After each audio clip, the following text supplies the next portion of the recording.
Hi guys, අද අපි කතා කරන්න යන්නේ මේ ඒලියන්ස් කියන්නේ ප්‍රෙඩේටර් කියන්නේ කවුද කියලා පොඩ්ඩක් හඳුන්වා දෙන්න.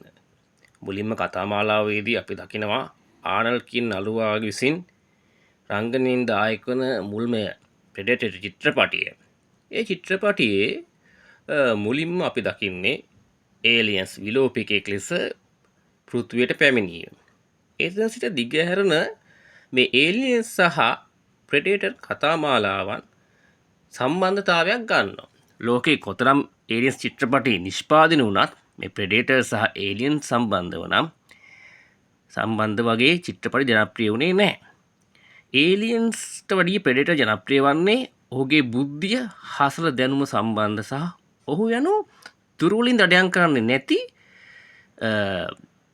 ශක්තිවන්තයින්, දඩයක්කරුවන් දඩයක් කරන දඩයක්කාරයා වීමයි.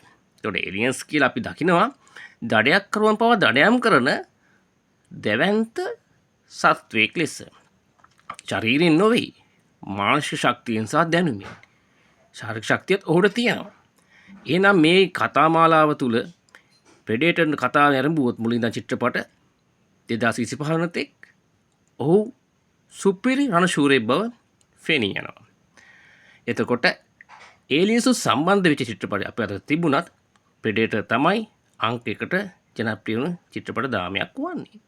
ස්තුතියි, සබ්ස්ක්‍රයිබ් කරන්න.